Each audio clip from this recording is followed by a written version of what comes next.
అందరికీ నమస్కారం అండి. ఈరోజు మనం బి నాగకుమారి గారు రచించిన ఓ మగాడి కథ అనే ఓ చక్కటి కథను విందాం. ఇక కథలోకి వెళ్దాం. నాతి చరామి నాతి చరామి. పెళ్లికొడుకు ఉచ్చారంలో అపశృతి ఆనందంగా మెలికలు తిరుగుతోంది. ఎవ్వరూ పట్టించుకోవటం లేదు. ఎవరి హడావిడి వారిదే. ఎన్నో పెళ్లిళ్లు జరిపించినా ఎంత ఎక్స్పీరియన్స్ ఉన్నా హైరాణ పడిపోతున్నాడు పురోహితుడు. వచ్చిన ఆహుతులు అలానే ఉన్నారు. ఇంత దాకా ఎందుకు? సదరు పెళ్లి కొడుక్కే తెలీదు తనంత బాగా పదం అర్థం మారంత చక్కగా ఉచ్చరిస్తున్నానని. Hi Venus, congrats! ఓ రామదండు కదలి వచ్చి కోరస్ గా చెప్పింది పెళ్లి కూతురికి. అంత ఆలస్యంగాన రావటం? వీనస్ ఆనందంగా విసుక్కుంది. అమ్మాయి పేరు వీనస్ కాదు, సుశీల. అందంగా ఉంటుందని స్నేహితులంతా ముద్దుగా వీనస్ అని పిలుస్తారు. You are really marvellous. కాకి ముక్కుకి దొండపండులా మీ ఆయన అంత నలుపేమిటే? ఓ అమ్మాయి గుసగుసగా అడుగుతోంది. మిగిలిన వారు నవ్వుతూ ఆ అమ్మాయి నోరు మూయిస్తున్నారు. సుశీల చిరునవ్వు నవ్వింది. పెళ్లికొడుకు చూపులు గబగబా రామదండు వైపు మళ్ళాయి. పట్టుచీరల పడతల కన్నా 6 అడుగుల అబ్బాయిల సంఖ్య ఎక్కువగా ఉంది. పెళ్లికొడుకు ఇబ్బందిగా కదలసాగాడు. పంచకట్టు వల్ల, తలపాగా వల్ల కలిగిన ఇరుకుదనం కాబోలు అనుకుంది పెళ్లికూతురు. కాని మనసే ఇరికైపోయి ఇబ్బంది పెడుతుందని అనుకోలేదు. నుదురు చిట్లించి ముటముటలాడుతూ అయిందానికి కానిదానికి పురోహితును విసుక్కుంటుంటే చెమట వల్ల కలిగిన చికాకేమో అనుకుంది. కాని చెమట ఆలోచనలు కలగడం వల్ల అని అప్పుడే ఎలా ఊహిస్తుంది ఆ పెళ్లికూతురు? పాల గ్లాస్తో లోపలికి ప్రవేశించిన సుశీల వైపు రెప్ప వేయకుండా గుచ్చుగుచ్చి చూశాడు రఘురాం. బదులుగా చిరునవ్వు నవ్వింది సుశీల. ఆ నవ్వులో ఎన్నెన్నో భావాలు, భాషకందని భావాలు, మనసుంటే కళ్ళు మాత్రమే చదవగలిగే భావాలు. కాని రఘు ఆమెను శల్య పరీక్ష చేస్తున్నట్లు అదే పనిగా చూస్తూ పదునుగా అడిగాడు. ప్రకాష్ ఎవరు? నా క్లాస్మేట్, చిరునవ్వుతో చెప్పింది. అంతేనా? ఫ్రెండ్ కూడా. అదే చిరునవ్వు, తొట్రపాటు లేదు. ప్లస్ లవర్ కూడానా? చిరునవ్వు. నీ అడ్రస్ ఎక్కడా? ఏం మాట్లాడుతున్నారండి మీరు? దిగ్భ్రాంతిగా అడిగింది. మరీ అంత స్టన్ అయిపోకు. మీ ఇద్దరూ ప్రేమించుకున్నారని, పెళ్లి చేసుకోవాలని కూడా అనుకున్నారని ఎవరో ఆకాశరామన్న రాసిన ఉత్తరాన్ని ఇప్పుడే ఓ చిన్నపిల్లాడు ఇచ్చి వెళ్ళాడు. Stop it please. ఇదంతా అబద్ధం. కళ్ళనీళ్ళ పర్యంతమైంది. నేను అంతే అయి ఉంటుందనుకున్నానులే. అందుకే ఆ లెటర్ని చదివి ఈ లైటర్తో కాల్ చేశాను. కొండంత రిలీఫ్ ఇచ్చింది ఆమెకు. మరైతే పని కట్టుకొని ఉత్తరం రాయాల్సిన అవసరం ఎవరికుంటుందబ్బా? నువ్వు ఎవరినైనా ప్రేమించావా?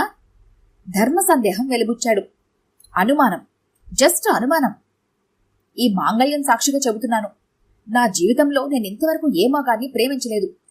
కనీసం అలా ప్రేమించాలని కూడా అనుకోలేదు. నన్ను నమ్మండి. నమ్మకంతో సంసారం ప్రారంభిద్దాం. అప్పుడు నేనే నిరూపించుకుంటాను నా సంగతి. కొన్ని అభిప్రాయాలున్నాయి. నా భార్య ప్రేమంతా నా సొంతమే కావాలని, నా భార్యకు నే తప్ప మరో మగాడి పరిచయం ఉండకూడదని. నేను చాలా స్వార్థపరుడిలాగా కనిపిస్తున్నానా? నోనో, మంచి పొసెసివ్ హస్బెండ్ లాగా కనిపిస్తున్నారు. I like you. అరే, ఇంత జరిగాక, అందులోనూ మొదటి రాత్రి ఇంత జరిగాక ఆమె గులాబీ రంగు పెదవుల్ని వదలటం ఇష్టం లేక కాబోలు. చిరునవ్వు మళ్లీ వచ్చి ఆమె పెదవులపై చేరింది. పెళ్లి పందిట్లో తను విన్న పేరుతో ఇంతగా ఆమెను ప్రశ్నించగలిగినందుకు తనను తానే అభినందించుకున్నాడు. ప్రశ్నలకి అతీతమైన స్వర్గలోకపు టంచుల్ని చేరి వచ్చినంత త్వరగా సిగరెట్ పీలుస్తూ ఆమెకు భర్తగా మొదటి కాంప్లిమెంట్ ఇచ్చాడు. That's good. నీకు నిజంగానే ఇదేమిటో తెలీదు. కాకి ఎంగిలో కుక్క ముట్టిన ముష్టన్నమా అనుకున్నాను. You are perfectly all right. అతని మాటలకి నివ్వెరపోయింది ఆమె. సుశీల, ఇటురా. చెప్పండి, చిరునవ్వుతో అడిగింది. ఏమిటి, మీ బావతో ఏదో సరసాలాడుతున్నట్లున్నావు? తప్పండి, అలా అనకూడదు. నాకు అన్నయ్య గారు అవుతారు మీ బావగారు. ఈ ఊర్లో ఏ సినిమాలు ఆడుతున్నాయంటే చెబుతున్నానంతే. వాడో గోపాలకృష్ణుడు. కాకపోతే ఎవడో పిల్లాడిని అడగచ్చుగా. నిన్నే అడగాలా? బైదబై, నువ్వు గోపికవి, రాధవి కావడం నాకిష్టం లేదు. క్రింద పదవి నొక్కిపెట్టి నిలబడింది. పొద్దున నువ్వు మాట్లాడుతున్న ఆ తెల్లతోలుగాడెవడు? మా రెండో అన్నయ్య. కలకత్తాలో ఉంటున్నాడు. కార్డు లేటుగా అందడం వల్ల ఇవాళ వచ్చాడు. ఆఘోరించాడు. ఇక నువ్వు వెళ్ళి వాడి కౌగిట్లో ఒదిగి అన్ని కబుర్లు చెప్పాలా? ఏం మాటలండి అవి? మా సొంత అన్నయ్య. ఫ్రాయిడ్ ఏమన్నాడో తెలుసా? తల్లి రొమ్ముపాలు తాగే వయసులో కూడా మగాడు ఆమె నుంచి లైంగికపరమైన సుఖాన్ని అనుభవిస్తాడట. ది హెల్ విత్ ఫ్రాయిడ్, కసిగా అనుకుంది. లోపల పనుంది, వెళ్ళనా? అక్కడ నిలబడ్డం ఇష్టం లేక అడిగింది. కాస్తంత స్పృహలో ఉండి ఒళ్ళు దగ్గర పెట్టుకో. పెళ్ళైపోయింది కదా అని, ఏదొచ్చినా మొగుడున్నాడు కదా అని క్రింద మీద కానరు మీ ఆడవాళ్లు. అతని స్వరూపం నెమ్మది నెమ్మదిగా అర్థమవుతుంటే కాళ్ల పారాని కూడా ఆరకముందే అతనితో అడ్జస్ట్ ఎలా అవ్వాలో నేర్చుకుంటుంది ఆ కొత్త పెళ్లి కూతురు. ఏమిటిలా వీధిలో నిలబడ్డావు? గుమ్మంలోనే ప్రశ్నించాడు. మీరొస్తున్నారేమో చూద్దామని. గుమ్మం దాకా వచ్చిన వాడిని లోపలికి రానా? చాలే, ఇలాంటి రంగసాని వేషాలు నాకు నచ్చవు. లోపలికి నడు. ఆమెకి నోట మాట రాలేదు. పెళ్లికి మా వాళ్లు పెట్టిన చీర ఈరోజు కట్టుకో. హోటల్లో పార్టీ ఉంది, వెళ్ళాలి. నాకు కొద్దిగా తలనొప్పిగా ఉందండి. ఏం పర్లేదు, 1000 రూపాయలు పెట్టి అక్కడ డిన్నర్ ఇస్తుంటే బోడి తలనొప్పిని నువ్వు రాకపోతే ఎలా ఉంటుంది? ఎవరిస్తున్నారు పార్టీ? నేనే, మా కొలీగ్స్ అందరికీ డిన్నర్ ఇస్తున్నాను. బయలుదేరుతుండగా చెప్పాడు. మా ఆఫీస్లో కొన్ని వెకిలి ముఖాలున్నాయి, జాగ్రత్తగా బిహేవ్ చేయి వాళ్లతో. డిన్నర్ జరుగుతున్నంతసేపు ఆమెని ఓ కంట ఇన్స్పెక్షన్ చేస్తూనే ఉన్నాడు. ఆమెకు ముళ్ల మీద కూర్చున్నట్లుగా ఉంది. లేడీ టైపిస్టు సెకండ్ షోకి 2 టికెట్లు బుక్ చేసి వాళ్ళని సినిమాకెళ్లమని చెప్పడంతో తప్పనిసరిగా సినిమాకెళ్లారు. ఓహో, చిరంజీవి సినిమానా? థ్రిల్లింగ్గా అంది తెర మీద చిరంజీవి కనిపించగానే. అతని ముఖంలో వెంటనే రంగులు మారసాగాయి. ఆమె సినిమాలో లీనమైంది. అతడు ఆమెనే చూస్తున్నాడు. ఇంక వెళ్దాం పద. సినిమా చచ్చేంత సస్పెన్స్ లో ఉండగా అన్నాడు. ఏమండి, ప్లీజ్ కాసేపు ఆగండి, కనీసం పావుగంట. నాన్సెన్స్. నీకు మొగుడొద్దనుకుంటే, వాడే కావాలి అనుకుంటే సినిమా అశాంతం చూసి మీ పుట్టింటికెళ్ళు. లేచి నిలబడ్డాడు అతను. ఇంటికెళ్ళాక డబుల్ కాటు మీద పడుకొని సీలింగ్ ఫ్యాన్ వంక చూస్తున్న ఆమెని అడిగాడు. నీకు చిరంజీవి అంటే అంతిష్టమా? ఆమె మాట్లాడలేదు. అతను తన కార్యక్రమం మొదలుపెట్టాడు. అడ్డు చెప్పి ఫలితం ఉండదని ఆమెకు తెలుసు.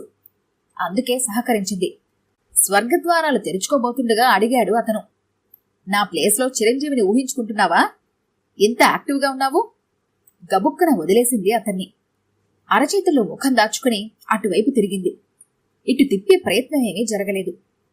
ఓ రోజు మధ్యాహ్నం ఆఫీస్లో రఘురాంకు అనుమానం వచ్చింది. ఇంట్లో సుశీల ఏం చేస్తుందోనని. సెలవు పెట్టేసి ఇంటికొచ్చాడు. గుమ్మందాకా వచ్చాక బెల్లు కొట్టబోయి చెవి తలుపు కానించాడు. ఓహో, దట్ ఈస్ ద టచ్. కమాన్ రవి, కమాన్ ఐసే. లోపల నుండి సుశీల గొంతు నుండి తన్మయత్వంతో కూడిన ఆహ్వానం. మై గాడ్, తను అనుకున్నదంతా అయింది. పట్టపగల ఇంత బరిదెగించిందా? ఇంకా లాభం లేదు. ఇవాళ అటో ఇటో తేల్చేయాల్సిందే. తలుపులు బాదాడు. అమితానందంలో ఉండగా కలిగిన చిన్న చిరాకుని ముఖంలో కనిపించనీయకుండా తలుపు తీసింది సుశీల. ఎదురుగా రఘు. ఆశ్చర్యపోతూ, ఈవేళప్పుడొచ్చారేంటి? ఏదైనా ఫైల్ మర్చిపోయారా?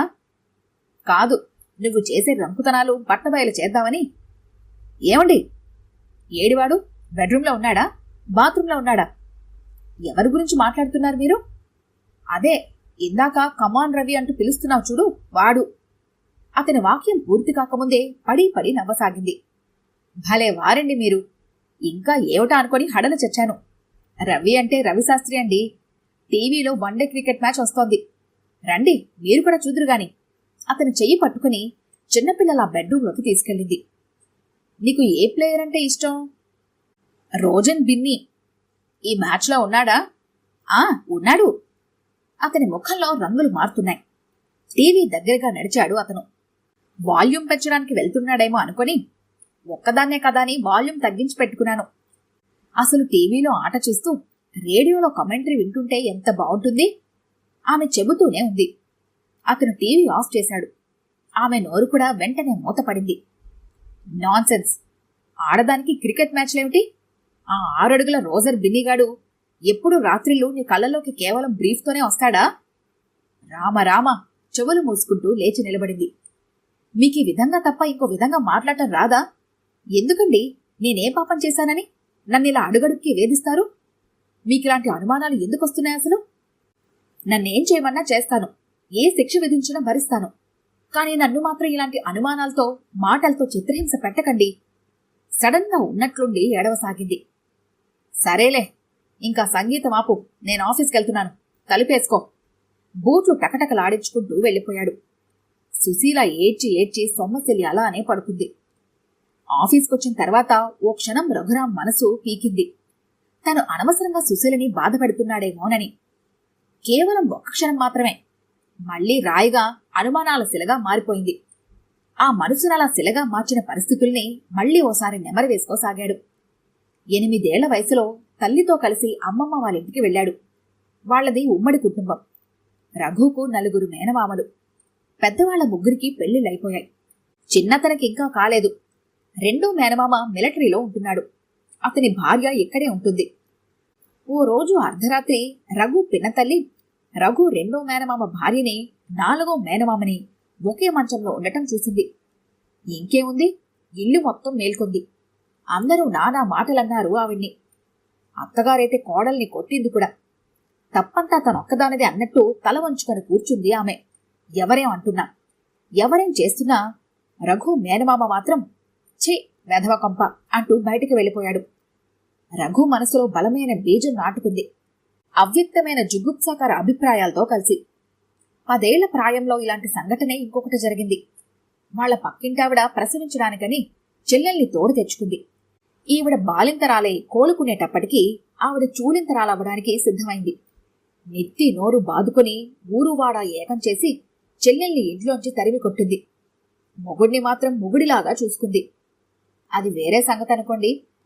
16 ఏళ్లొచ్చేసరికి రఘు విధియ మేనత్త ఓ క్రిస్టియన్ అబ్బాయితో లేచిపోయింది. కాలేజీలో ఎన్నో రకాల అనుమానాలను ఎదుర్కొన్నాడు. అప్పుడే ఆడదాన్ని ఎలాంటి హద్దుల్లో ఉంచాలో నిర్ణయించుకున్నాడు. చలం పుస్తకాలు, ఫ్రాయిడ్ సైకాలజీ అన్నీ చదివి ఆడదాన్ని ఏ ఏ కోణాల్లోంచి అనగద్రొక్కాలో చాలా బాగా నేర్చుకున్నాడు. కాని అతి మామూలుగా 20 ఏళ్లొచ్చేసరికి ఓ ముస్లిం అమ్మాయిని ప్రేమించాడు. ఆ అమ్మాయి కూడా తనని ప్రేమిస్తుందని భ్రమించాడు. ఓ రోజు అనుకోకుండా ఆ పని కాస్త జరిగిపోయి రఘు పశ్చాత్తాపడుతుంటే, ట్యూబ్ లైట్లా ఉన్నావు, ఈ పని చేయడానికి ఇంత ఆలస్యమా? ఈ పని కోసం ఎదురు చూస్తున్నాను. మంచి ఎక్స్పీరియన్స్ ఇచ్చావు, బాయ్ అంటూ ముద్దు పెట్టుకుని ఆ అమ్మాయి అతని జీవితంలోంచి తప్పుకుంది. రఘుకి అప్పుడు అర్థమైంది ఆడదంటే ఏమిటో.